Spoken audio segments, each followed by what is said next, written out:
Everyone, welcome back to my YouTube channel GS world classes. आज हम UPPSC R test series number 16 को discuss करते हैं। इसमें जियोग्राफी और करंट अफेयर्स के 20 प्रश्नों पर प्रैक्टिस करते हैं। तो सबसे पहले क्वेश्चन फर्स्ट को देखते हैं। इसमें कहा गया है किसे जल प्रपातों का शहर के रूप में जाना जाता है। ऑप्शन ए में है उदयपुर, बी में है नैनीताल, सी में है शिमला, डी में है रांची। तो ऑप्शन डी करेक्ट हो जाएगा, रांची करेक्ट हो जाएगा।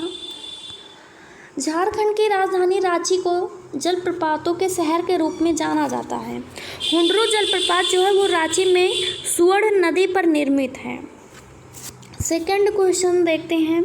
कान्हा राष्ट्रीय उद्यान के संदर्भ में निम्नलिखित कथनों पर विचार कीजिए। तो कान्हा राष्ट्रीय उद्यान जो है वो स्टेटमेंट वाइज क्वेश्चंस है। तो फर्स्ट स्टेटमेंट में कहा गया है यह मध्य प्रदेश में स्थित है, और सेकंड स्टेटमेंट में है ये बाघों के लिए प्रसिद्ध है। ये बाघों के लिए प्रसिद्ध है। तो इनमें से कौन सा होगा? तो फर्स्ट ऑप्शन भी करेक्ट है, यानी फर्स्ट स्टेटमेंट करेक्ट है, सेकंड स्टेटमेंट भी करेक्ट है। तो एक और दो दोनों हो जाएगा, यानी ऑप्शन सी करेक्ट हो जाएगा। कान्हा टाइगर रिजर्व, जिन्हें कान्हा राष्ट्रीय उद्यान भी कहा जाता है, भारत के बाघों के लिए प्रसिद्ध है। यह मध्य भारत में स्थित मध्य प्रदेश का सबसे बड़ा राष्ट्रीय उद्यान है। कान्हा नेशनल पार्क की स्थापना जो है 1 जून 1955 को बनाया गया था, और 1973 में इसे टाइगर रिजर्व का दर्जा मिला था। नेक्स्ट क्वेश्चन है अमरकंटक किस नदी का उद्गम स्थल है। तो ऑप्शन में दिया गया है ताप्ती, बी ऑप्शन में है चंबल, सी में है बेतवा, डी में है सोन। तो ये सोन नदी का उद्गम स्थल है। अमरकंटक के मध्य प्रदेश राज्य के अनूपपुर जिले में स्थित एक स्थान है। अमरकंटक नर्मदा नदी और सोन नदी का उद्गम स्थल है। यह हिंदुओं के लिए एक पवित्र स्थल भी है।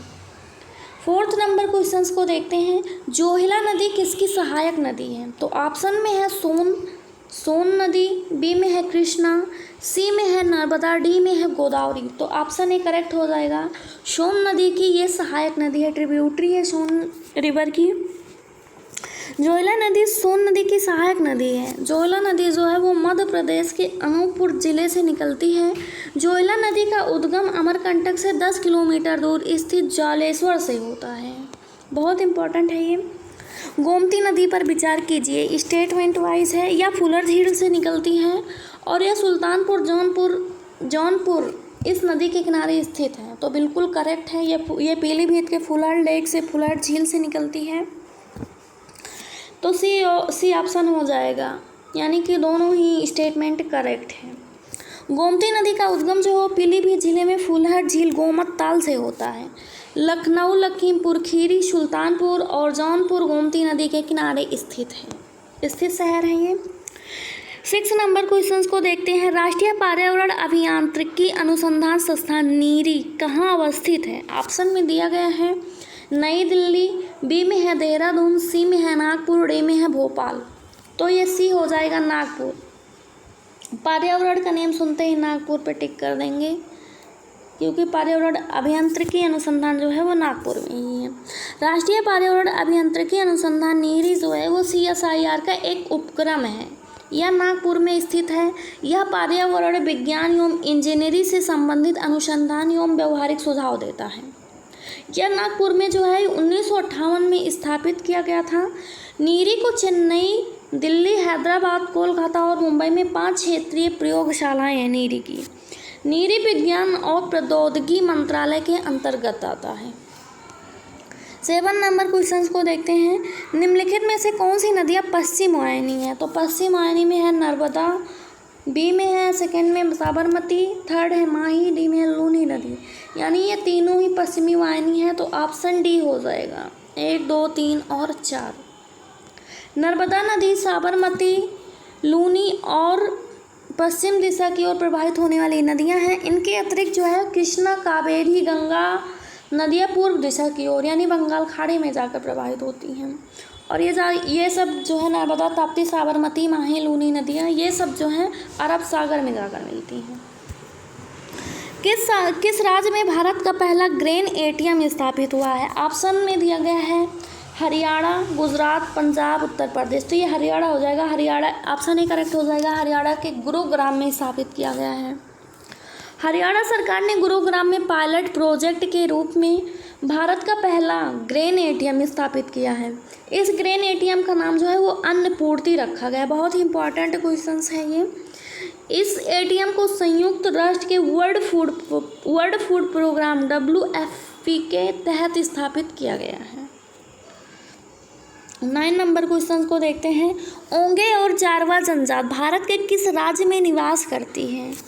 ओरे और जारवा, ओंगे और जारवा लद्दाख हो गया, अरुणाचल प्रदेश, सी ऑप्शन में है नागालैंड, डी में है अंडमान व निकोबार द्वीप। तो डी ऑप्शन करेक्ट हो जाएगा। अंडमान व निकोबार द्वीप में ओंगे और जारवा जनजाति जो है वो निवास करती हैं।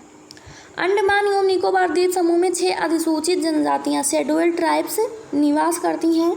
यहाँ की निकोबारी जनजात जो है के अलावा 5 अन्य जनजातियों जैसे जारवा, ओंगे, ग्रेट अंडमानी, शोम्पेन एवं सेंटिनली को विशेष रूप से कमजोर जनजातियों समूह particularly vulnerable tribal group PVTGS में सूचीबद्ध किया गया है।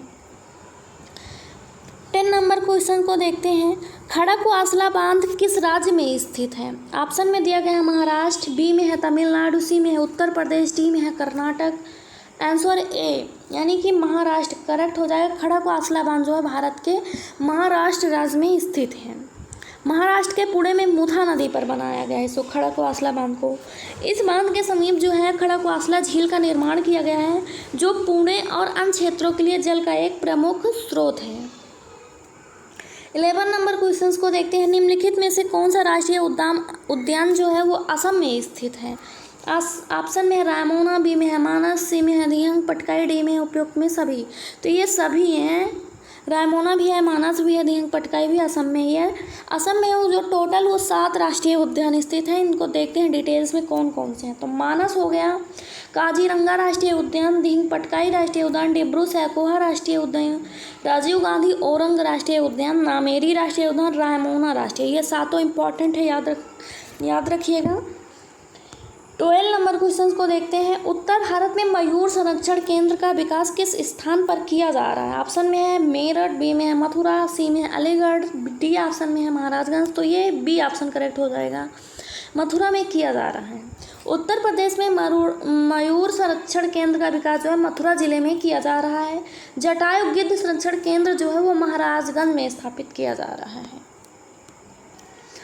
अंग्रेजों के शासनकाल में भारत के आर्थिक दोहन के सिद्धांत को किसने प्रतिपादित किया था? ऑप्शन में है सुरेंद्र नाथ बनर्जी, बी में है फिरोज शाह मेहता, सी में है दादा भाई नौरोजी, डी में है जयप्रकाश नारायण। तो सी ऑप्शन करेक्ट हो जाएगा, दादा भाई नौरोजी। दादा भाई नौरोजी धन के बहिर्गमन के सिद्धांत के सबसे पहले और प्रखर प्रतिपादक थे। 14 नंबर क्वेश्चंस को देखते हैं। गंगा एक्सप्रेसवे जिसके वर्ष 2024 तक पूरा होने की उम्मीद है, लंबाई कितनी है? तो गंगा एक्सप्रेस की ऑप्शन डी हो जाएगा। 594 किलोमीटर इसकी लंबाई है। गंगा एक्सप्रेसवे को डिटेल्स में जानते हैं इसके बारे में। गंगा एक्सप्रेसवे उत्तर प्रदेश यूपी राज्य की एक महत्वाकांक्षी ग्रीनफील्ड एक्सप्रेसवे परियोजना है। गंगा एक्सप्रेसवे जो है कि पहले चरण में जिले के बिजौली गांव को प्रयागराज जिले से जोधापुर दादू गांव से जोड़ा जाएगा। राज्य सरकार को उम्मीद है कि यह परियोजना वर्ष 2024 तक कंप्लीट हो जाएगी। यह एक्सप्रेसवे उत्तर प्रदेश के 12 जिलों में यानी कि मेरठ, हापुड़, बुलंदशहर, अमरोहा, संभल, बदायूं, शाहजहांपुर, हरदोई, उन्नाव, रायबरेली, प्रतापगढ़ एवं प्रयागराज को जोड़ेगा। यह एक्सप्रेसवे जो है वो 594 किलोमीटर लंबा होगा जो मेरठ को प्रयागराज से जोड़ेगा और 12 जिलों से होकर गुजरेगा। 15 नंबर क्वेश्चंस को देखते हैं। निम्नलिखित कथनों पर विचार कीजिए। स्टेटमेंट वाइज क्वेश्चंस हैं और वो भी करंट अफेयर से रिलेटेड हैं। भारत का 53वां अंतर्राष्ट्रीय फिल्म 2022 महोत्सव गोवा में हुआ और सेकंड में कहा गया है इस वर्ष महोत्सव का फोकस देश फ्रांस था। तो ये दोनों ही स्टेटमेंट करेक्ट हैं, ऑप्शन सी हो जाएगा। 20 से 28 नवंबर 2022 के मध्य 53वां जो है अंतर्राष्ट्रीय फिल्म महोत्सव 2022 गोवा की राजधानी पणजी में आयोजित हुआ। इस वर्ष जो है महोत्सव जो है वो देश फ्रांस था। महोत्सव का फोकस देश फ्रांस था। Spanish film I have electric dreams ने प्रतिष्ठित गोल्डन पिकॉक पुरस्कार जीता। वहीं जो है टॉलीवुड के मेगा स्टार चिरंजीवी को 2022 का इंडियन फिल्म पर्सनैलिटी पुरस्कार प्रदान किया गया था। 16 नंबर क्वेश्चंस को देखते हैं। 97वें ज्ञानपीठ पुरस्कार से सम्मानित होने वाले लेखक दामोदर मौजो किस भाषा के लेखक हैं? ऑप्शन में है संस्कृत, बी में है अंग्रेजी, सी में है मलयालम, डी में है कोंकणी। तो ये कोंकणी भाषा के लेखक हैं दामोदर मौजो। गोवा के लघु तथा कथा लेखक आलोचक और कोंकणी में पटकथा लेखक दामोदर मौजो को भारत के सर्वोच्च साहित्यिक सम्मान 97वें ज्ञानपीठ पुरस्कार से सम्मानित किया गया है। वर्ष 2008 में रविंद्र केलकर के बाद मौजो पुरस्कार प्राप्त करने वाले वो गोवा के दूसरे नागरिक हैं। यानी ये जो दामोदर मौजो हैं ये गोवा के हैं और कोंकणी भाषा के लेखक हैं। हाल ही में निम्नलिखित में से किस चक्रवात ने गुजरात के तटीय क्षेत्रों में तबाही मचाई? ये भी करंट अफेयर्स का क्वेश्चन है।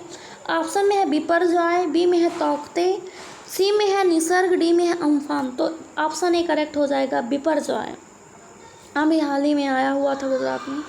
उष्णकटिबंधीय चक्रवात एक तीव्र गोलाकार तूफान है जो गर्म उष्णकटिबंधीय महासागरों में उत्पन्न होता है और कम वायुमंडलीय दबाव, तेज हवाएं व भारी बारिश इसकी विशेषताएं हैं। उष्णकटिबंधीय चक्रवातों की विशिष्ट विशेषताओं में एक चक्रवात की आय केंद्र में साफ आसमान, गर्म तापमान और कम वायुमंडलीय दाब का क्षेत्र होता है। हाल ही में बिपरजॉय चक्रवात ने गुजरात के तटवर्ती क्षेत्र में भारी तबाही मचाई। इसका प्रभाव राजस्थान में भी देखने को मिला। उष्णकटिबंधीय चक्रवातों के बनने और उनके तीव्र होने हेतु अनुकूल परिस्थितियां निम्नलिखित हैं। देख लेते हैं, इम्पॉर्टेंट है।